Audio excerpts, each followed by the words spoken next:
Good morning, students. I hope you all are well and doing your study very well. Now, as we are discussing, आज हम अभी तक हमने पूरा inorganic and physical chemistry का part को discussion किया है।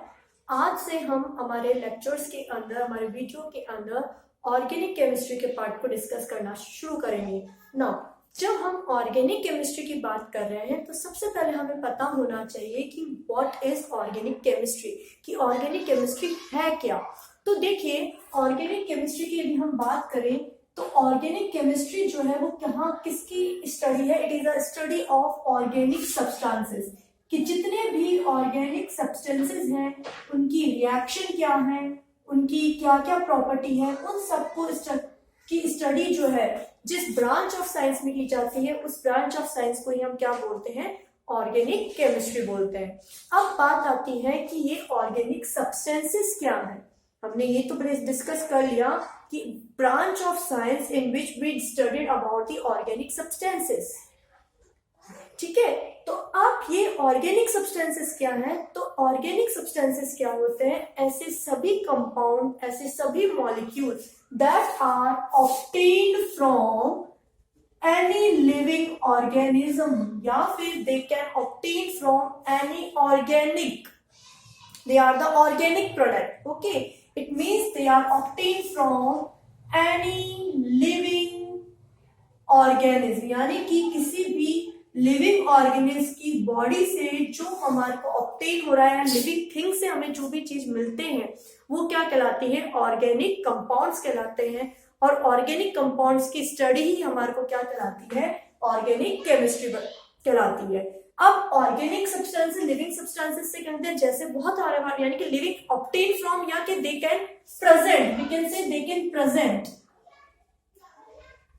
इन लिविंग ऑर्गेनिज्म, वो लिविंग ऑर्गेनिज्म में प्रेजेंट होते हैं। जैसे हमारी बॉडी है, हमारी बॉडी में बहुत सारी चीजें हैं, like DNA, protein, carbohydrate, fat. तो ये जितने भी चीजें हैं ये सब क्या है? एक तरह की ऑर्गेनिक सब्सटेंसेस हैं, ये सब ऑर्गेनिक के अंदर आते हैं, ठीक है। अब ये ऑर्गेनिक सब्सटेंसेस बने किससे होते हैं? तो ऑल द ऑर्गेनिक सब्सटेंसेस और all the organic compounds are made up of only carbon, hydrogen, oxygen, nitrogen and sulphur. कि कोई भी ऑर्गेनिक कंपाउंड है उसमें मेनली दे आर दी कार्बनिक कंपाउंड, कि जो है उनमें मेनली क्या होगा? कार्बन प्रेजेंट होगा, and other than the carbon they have hydrogen. तो ऐसे ऑर्गेनिक कंपाउंड जो कार्बन और हाइड्रोजन से मिलके बने हुए हैं उनको हम बोलते हैं हाइड्रोकार्बन। तो बहुत तरह के कार्बनिक कंपाउंड, बहुत सारे हमारे पास ऑर्गेनिक कंपाउंड है, but organic compound which are basically made up of, the organic compounds which are basically made up of only carbon and hydrogen, they are only made up of carbon and hydrogen only, यानी कि उनमें ना तो oxygen है, nitrogen और sulphur या other कोई भी एलिमेंट प्रेजेंट नहीं है, सिर्फ कार्बन और हाइड्रोजन है। उन्हें हम क्या बोलते हैं? उन्हें हम बोलते हैं हाइड्रोकार्बन। ये हम हमारे 10th तक भी पढ़ के आए हैं। अब क्यों हम इतनी स्टडी करते हैं कि ऑर्गेनिक कंपाउंड में मेनली कार्बन के ही क्या है? एलिमेंट्स प्रेजेंट है। तो ऐसा क्या प्रॉपर्टी प्रेजेंट है कार्बन के अंदर कि ये जो है इतने लार्ज अमाउंट में कंपाउंड्स को फॉर्म कर सकता है? तो basically they are two important property जो हम क्लास 10th के अंदर भी अपना स्टडी करके आए हैं। कौन कौन सी प्रॉपर्टी है? पहला प्रॉपर्टी हम पढ़ के आए हैं कि इट इज अ टेट्रावैलेंस कंपाउंड। ये कैसा होता है? टेट्रावैलेंस होता है। तो हमारे को मालूम है कि कार्बन जो है वो कैसा है? टेट्रावैलेंस है। और सेकेंड इंपॉर्टेंट प्रॉपर्टी जो है कार्बन की, it has a catenation property. ये क्या है? कैटिनेशन की प्रॉपर्टी को कंटेन करता है या इनहिबिट करता है। तो जो टेट्रावैलेंस है और जो कैटिनेशन का मतलब क्या है? कि कार्बन एक ऐसा एलिमेंट है इन द पीरियोडिक टेबल, की पूरी पीरियोडिक टेबल के अंदर the carbon is the element which have the ability to combine itself to form a long chain. कि कार्बन एक ऐसा एलिमेंट प्रेजेंट है जिसके पास ये एबिलिटी है कि वो खुद आपस में में जुड़कर एक लॉन्ग जो है चेन को फॉर्म कर सकता है, and that property is known as catenation. और ये पीरियोडिक टेबल में सिर्फ और सिर्फ कार्बन के पास प्रेजेंट है, और अदर देन कार्बन ये सल्फर के पास है, लेकिन सल्फर भी के पास ज्यादा नहीं है, उसके पास सल्फर के केवल 8 मॉलिक्यूल्स ही जो है वो क्या कर सकते हैं, जुड़ सकते हैं। तो कैटिनेशन की प्रॉपर्टी के कारण सबसे इंपॉर्टेंट है, कैटिनेशन की प्रॉपर्टी के कारण ये क्या कर रहा है, लॉन्ग कार्बन चेन बना सकता है, और लॉन्ग कार्बन चेन बनाने के कारण इसके हमारे को बहुत सारे प्रोडक्ट्स या बहुत सारे कंपाउंड जो है वो हमारे को नेचर के अंदर एग्जिस्ट मिलते हैं। दूसरी इसकी वैलेंसी क्या है, 4 टेट्रावैलेंस कंपाउंड है, यानी कि कार्बन जो है मैक्सिमम 4 बॉन्ड बना सकता है। अब ये 4 बॉन्ड कैसे बनाए, कि एक तो है कि चारों जो है सिंगल बॉन्ड यानी कि सिग्मा बॉन्ड फॉर्म करें, ऑल आर सिग्मा बॉन्ड, या फिर क्या हो सकता है कि 2 कार्बन आपस में किससे जुड़े हुए हों, 2 कार्बन, पहली कंडीशन है कि हमारे पास की जो 2 कार्बन है, कार्बन से चेन बन रही है, हमने बोला कैटिनेशन तो हमने पढ़ लिया, और साथ में हमने बोला कि कार्बन जो है वो कितने बॉन्ड बना सकता है, टोटल 4 बॉन्ड। अब ये 4 बॉन्ड कैसे किस जुड़ते हैं, कि मान लीजिए कि 2 कार्बन जो है वो आपस में सिंगल बॉन्ड से जुड़े हैं, तो अब जब कार्बन सिंगल बॉन्ड से ही जुड़ा हुआ है, तो हमें मालूम है कार्बन की कितनी वैलेंसी, 4, इसका मतलब इस कार्बन की 3 वैलेंसी और क्या है, अभी इनकम्प्लीट है, यानी कि ये 3 बॉन्ड और बना सकता है। और ऐसे ही जब हम इस कार्बन की बात कर रहे हैं, तो इसकी भी एक वैलेंसी कंप्लीट हुई है with the joining with other carbon, इसका मतलब इसकी भी 3 वैलेंसी फ्री है। सेकेंड कंडीशन क्या है, कि कार्बन और जो दूसरा कार्बन यानी कि 2 कार्बन के बीच में क्या हो सकता है, एक तो सिग्मा बॉन्ड हो और दूसरा पाई बॉन्ड हो। क्यों, क्योंकि कार्बन के पास p ऑर्बिटल्स प्रेजेंट है, और कार्बन के पास p ऑर्बिटल प्रेजेंट है, और हमें मालूम है कार्बन जो है p ऑर्बिटल के अंदर हमें मालूम है कि 3 सब ऑर्बिटल्स होते हैं, px, py and pz। Out of this px, py and pz generally हम बोलते हैं it will be combined in the intermolecular axis, and px and py जो है वो अबाउट द प्लेन कंबाइन होते हैं। तो इट मे बी पॉसिबल कि कार्बन जब आपस में कंबाइन हो रहे हैं, तो उनके बीच में खुद में 2 कार्बन आपस में जुड़ जाए और वो डबल बॉन्ड से जुड़े हुए हो, तो एक में तो सिग्मा बॉन्ड बनाया और एक पाई बॉन्ड बनाया। अब हमें दिख रहा है यहाँ पर कार्बन में जब अपने पास बॉन्ड बनाया है विथ डबल बॉन्ड, जब 2 बॉन्ड बनेंगे तो हम इसको क्या बोलेंगे, डबल बॉन्ड, और जब हमारे पास कार्बन के बीच में एक है तो हम इसको बोलेंगे सिंगल बॉन्ड। ठीक है, जब भी हम डबल बॉन्ड की बात कर रहे हैं, तो डबल बॉन्ड के अंदर एक तो होता है हमारे पास सिग्मा बॉन्ड और दूसरा होता है पाई बॉन्ड। तो कार्बन ने 2 बॉन्ड बना लिए, इस कार्बन की यदि हम बात करें, कार्बन टोटल 4 बॉन्ड बना सकता है, उसमें से इसने 2 बॉन्ड बना लिए, तो इसका मतलब ये 2 बॉन्ड और बना सकता है, यानी कि इसकी वैलेंसी किसी दूसरे से कंप्लीट होगी, और जनरली हाइड्रोजन से कंप्लीट होता है। सेम इसकी भी हम बात करें, तो इसने 2 बॉन्ड बना लिए, तो यानी कि ये किसी अदर से बना सकता है। तीसरा हमारे पास कंडीशन है कि कार्बन जो है वो किससे जुड़े हुए हो, ट्रिपल बॉन्ड से जुड़े हुए। What do you mean by triple bond, कि जब कार्बन और कार्बन जो है वो 3 इनसे जुड़े हुए होते हैं, 3 बॉन्ड से, पहला बॉन्ड सिग्मा और 2 जो बॉन्ड है दैट इज पाई बॉन्ड। तो ट्रिपल बॉन्ड के अंदर यदि हम बात करें तो एक तो सिग्मा बॉन्ड होता है और 2 पाई बॉन्ड होते हैं। जबकि हम डबल बॉन्ड की बात करेंगे तो डबल बॉन्ड में क्या है, डबल बॉन्ड के अंदर हमारे पास सीधी सी बात है, एक सिग्मा और एक पाई इलेक्ट्रॉन या पाई बॉन्ड प्रेजेंट होगा। और जब हम कार्बन की वैलेंसी की बात करें तो 3 बॉन्ड ऑलरेडी बन चुके हैं, इसका मतलब इसकी एक वैलेंसी और इस कार्बन की भी एक वैलेंसी फ्री है, जो कि हाइड्रोजन से कंप्लीट हो सकती है। तो कई बार हमारे पास क्लास 11 की यदि हम टर्म में बात कर रहे हैं, तो हमसे डायरेक्ट पूछ लिया जाता है कंपाउंड देके कि नंबर ऑफ सिग्मा और नंबर ऑफ पाई इलेक्ट्रॉन्स या पाई बॉन्ड्स जो है वो कैलकुलेट करें।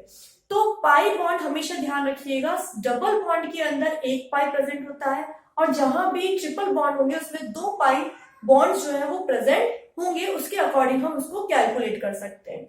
और ऐसे सभी कंपाउंड, ऐसे सभी ऑर्गेनिक कंपाउंड जिनमें कार्बन की जो चेन है उसमें डबल बॉन्ड या ट्रिपल बॉन्ड प्रेजेंट होते हैं, उन कंपाउंड को हम क्या बोलते हैं? Unsaturated compound. उन कंपाउंड को हम क्या बोलेंगे? Unsaturated organic compound. यानी कि अनसैचुरेटेड ऑर्गेनिक कंपाउंड क्या होते हैं? हमारे पास ऐसे सभी कंपाउंड्स जिसकी यदि हम बात करें, हमारे पास दो तरह के कंपाउंड्स होते हैं, सैचुरेटेड कंपाउंड्स और अनसैचुरेटेड कंपाउंड। तो हमारे पास सैचुरेटेड कंपाउंड्स क्या होंगे? जब कार्बन की जो चेन है उसमें सारे कार्बन आपस में सिंगल बॉन्ड से जुड़े हुए, पूरी कार्बन चेन जो है हमारे पास सिंगल बॉन्ड की है कार्बन कार्बन के बीच में, ठीक है, तो वो हमारे सैचुरेटेड कार्बन कहलाते हैं, सैचुरेटेड ऑर्गेनिक कंपाउंड। लेकिन कार्बन कार्बन की चेन के अंदर डबल बॉन्ड या ट्रिपल बॉन्ड आ गया तो उनको हम क्या बोलेंगे? अनसैचुरेटेड कंपाउंड्स बोलेंगे। यानी कि the compound which have a double bond and triple bond in the carbon chain are known as unsaturated compound। तो ये हमारी जनरल बात हुई किसकी? कि ऑर्गेनिक केमिस्ट्री में हम कैसे कार्बन कार्बन जो है वो आपस में जुड़कर एक लॉन्ग कार्बन चेन फॉर्म करते हैं और डिफरेंट डिफरेंट ऑर्गेनिक कंपाउंड को फॉर्म करते हैं। अब यदि हम ऑर्गेनिक कंपाउंड्स की बात करें तो ऑर्गेनिक कंपाउंड्स को हम डिफरेंट डिफरेंट वे के अंदर क्या कर सकते हैं? रिप्रेजेंट करते हैं। अलग अलग उनको लिखने का तरीका है हमें। तो हमें सबसे पहले ये पता होना चाहिए कि जो भी हम ऑर्गेनिक कंपाउंड्स को लिख रहे हैं, कैसे लिख रहे हैं, क्या नाम कर रहे हैं, वो बात की बात है। लेकिन हमारे पास यदि कोई कंपाउंड दे रखा है, हमें उसको बनाना है, तो हम किस किस फॉर्म के अंदर उसको बना सकते हैं। यानी कि हमें अब पढ़ना है कि how can we represent the different types of organic compound, कि हम ऑर्गेनिक कंपाउंड को कैसे कैसे। अब देखिए कि how can we represent the different types of organic compound, कि हम ऑर्गेनिक कंपाउंड को कैसे कैसे रिप्रेजेंट कर सकते हैं, उनको लिखने का तरीका क्या क्या है। तो बहुत इजी है वो लिखने का तरीका, बहुत हम उनको यदि हमें एक बार पता चल जाए उनका नाम कैसे दिया जाता है तो हम उसको इजीली लिख सकते हैं। और एज वी मूव, हम धीरे धीरे जैसे जैसे इस चैप्टर के अंदर आगे बढ़ेंगे तो हम हर एक चीज को क्या कर सकते हैं? एक्सप्लेन कर सकते हैं। लेकिन यदि हम सबसे पहले लिटिल बिट आइडिया लेना चाहें कि जो हम क्लास 10 तक पढ़ के आए हैं उन्हीं के अकॉर्डिंग, तो हम किसी भी ऑर्गेनिक कंपाउंड को 3 फॉर्म में रिप्रेजेंट कर सकते हैं, किसी भी तरह से। मतलब एक ही कंपाउंड को हम 3 तरह से लिख सकते हैं, complete formula, condense formula and bond line formula के फॉर्म में। जैसे फॉर एग्जांपल हमें मालूम है, हम सिंपल सा एग्जांपल लेके चलते हैं। पहला कि मान लो हमारे पास दे रखा है CH4 that is a methane. हम पता है हमारे पास मिथेन है, ठीक है। तो हमें हमारे को लिखना है, मिथेन हमारे को दे दिया गया है और हमसे पूछा गया है, बोला गया है कि राइट इट्स कंप्लीट फॉर्म, कि कंप्लीट फॉर्म में लिखिए। तो मिथेन के अंदर कितने हमें मालूम है? कार्बन 1 है और कार्बन की 4 वैलेंसियां होती हैं और ये चारों वैलेंसियां किससे कंप्लीट है? हाइड्रोजन से कंप्लीट है। तो जब हम इस तरह से एक्सपेंडेड फॉर्म के अंदर किसी भी ऑर्गेनिक कंपाउंड को लिखते हैं तो वो उसका क्या कहलाता है? कंप्लीट फॉर्मूला या एक्सपेंडेड फॉर्मूला। और इसी को यानी कि हमने जब उसके अंदर क्या करा है, एक एक बॉन्ड को अच्छे से रिप्रेजेंट किया है कि कार्बन कितने बॉन्ड किससे बना रहा है, एक एक बॉन्ड को हमने दिखाया है, तो वो क्या कहलाएगा? कंप्लीट या एक्सपेंडेड फॉर्मूला। दूसरा क्या मेथड है? दूसरा हम क्या करेंगे कि हम उसमें कंडेंस, यानी कि उसको हम ये नहीं दिखाएंगे कि उसमें कितने बॉन्ड्स हैं, बॉन्ड्स को नहीं दिखाएंगे, हम डायरेक्ट लिखेंगे उसका फॉर्मूला कि जैसे कार्बन है 1 और कितने हाइड्रोजन जुड़े हुए 4, तो हमने लिख दिया 4 एंड देन 4, तो CH4। तो it is a condense form. और जनरली जो फॉर्मूलाज होते हैं हमारे पास लिखने के लिए जो आते हैं वो कंडेंस फॉर्म में ही होते हैं। नेक्स्ट है bond line formula. Bond line formula methane के अंदर पॉसिबल नहीं है, तो उसको हम आगे वाले एग्जांपल में देखते हैं। लेट्स हमारे पास मान लीजिए दिया हुआ है मिथेनॉल या इथेनॉल दिया हुआ है। Now what is ethanol? हमें मालूम है इथेनॉल आप पढ़ के आए हैं क्लास 10 के अंदर, C2H5OH जो है वो क्या होता है? इथेनॉल होता है। अब और इसके अंदर हम आगे और बात करेंगे। तो यदि हमें इथेनॉल का नंबर लिखना है और इथेनॉल को कंडेंस फॉर्म में लिखना है तो हमें मालूम है कार्बन और कार्बन जो है वो सिंगल बॉन्ड से जुड़े हुए हैं और ऑल बोल रहे हैं, इसका मतलब हमारे पास यहाँ पर OH ग्रुप है। और ये कैसे आया है हम नॉमेनक्लेचर जब पढ़ेंगे तब हमें पता चलेगा। अब यहाँ OH में भी हमने क्या करा है? H दिखाया है कि ऑक्सीजन और हाइड्रोजन के बीच में भी क्या है? एक सिंगल बॉन्ड प्रेजेंट है, 1 2, यहाँ हाइड्रोजन या हाइड्रोजन। कार्बन की एक वैलेंसी कंप्लीट, बाकी की वैलेंसी हम किसे कंप्लीट करते हैं? हाइड्रोजन से। तो ये हमने जिस तरह से खोल के लिखा, एक एक चीज को हमने क्या करा है? खोल के बताया कि कहाँ कौन सा बॉन्ड है, किसके बीच में डबल बॉन्ड है, सिंगल बॉन्ड है, वो सब बताया, तो उसको हम बोलेंगे एक्सपेंडेड या कंडेंस फॉर्म, कंप्लीट फॉर्मूला। अब इसी को कंडेंस फॉर्म में करके लिख दीजिए। सी कितने हाइड्रोजन है? 3, हमने लिख दिया H कितने हाइड्रोजन? 3। फिर वापस क्या है? कार्बन, हमने लिख दिया कार्बन कितने हाइड्रोजन है? 2 हाइड्रोजन है, H2। फिर क्या जुड़ा हुआ है? OH, तो OH। तो ये इसका क्या हो गया? इथेनॉल का कंडेंस फॉर्मूला। अब इसी को मुझे बॉन्ड लाइन से बनाना है, तो हम कैसे बनाएंगे? देखिए 1 2, यहां पर ये एक कार्बन है, यहां पर ये दूसरा कार्बन है, और दूसरे कार्बन पे क्या जुड़ा हुआ है? OH। तो बॉन्ड लाइन फॉर्मूले के अंदर मिनिमम हम यदि बात करते हैं, बॉन्ड लाइन फॉर्मूले के अंदर हम सिर्फ लाइन से रिप्रेजेंट करते हैं किसी भी कंपाउंड को, और लाइन से रिप्रेजेंट करने के लिए हम उसमें जिग-जैग लाइन का यूज करते हैं कि हर एक जैग पर, जिग पे यहां पर क्या है, मानते हैं कि वहां पर क्या प्रेजेंट है? कार्बन प्रेजेंट है। कोई भी हम हाइड्रोजन नहीं लिखते हैं, कोई भी कार्बन नहीं लिखते हैं, सिर्फ जो मेन फंक्शनल ग्रुप यदि जुड़ा हुआ है तो हम उसको रिप्रेजेंट करते हैं। फॉर एग्जाम्पल हमारे को ब्यूटेन ही बनाना है, ठीक है। मान लीजिए हमारे पास है 3, यदि एक और एग्जाम्पल हम लेते हैं ब्यूटेन, दिख रहा है हमें ब्यूटेन है, यहाँ पे 4 कार्बन है, इसलिए 1 2 एन बोला है, सिंगल बॉन्ड है, हम पढ़ के आए हैं, 3 4 हमने लिख लिया। अब इस कार्बन की 3 वैलेंसी क्या है? कंप्लीट नहीं हुई है, तो हम किससे कंप्लीट करेंगे? हाइड्रोजन से। इसकी भी हम हाइड्रोजन से, इसकी भी हम हाइड्रोजन से, और इसकी भी हम हाइड्रोजन से वैलेंसी कंप्लीट करेंगे। जब हमारे पास कुछ नहीं जुड़ा हुआ है तो हम ऑर्गेनिक कंपाउंड में किससे वैलेंसी कंप्लीट करते हैं? हाइड्रोजन से। अब इसका यदि कंडेंस फॉर्म लिखना है तो कैसे लिखेंगे? पहला कार्बन, हाइड्रोजन कितने हाइड्रोजन है? 3, हमने 3 लिख दिया। दूसरा नंबर कार्बन कितने हाइड्रोजन है? 2 हाइड्रोजन जुड़े हैं, 2 लिख दिया। Third number of carbon 2 hydrogen, H2, फिर CH3, तो CH3 CH2 CH2 CH2 CH3। अब इसको हम कंडेंस फॉर्म के अंदर यदि हमें लिखना है तो हम इसको कंडेंस फॉर्म में और कैसे लिख सकते हैं? देखिएगा, इसको कंडेंस फॉर्म में लिखने का हमारे पास सीधा सा और तरीका है, हम सिर्फ इनके बीच में क्या लगा दें? सिंगल बॉन्ड लगा दें। क्या लगा दें? इनके बीच में सिंगल बॉन्ड।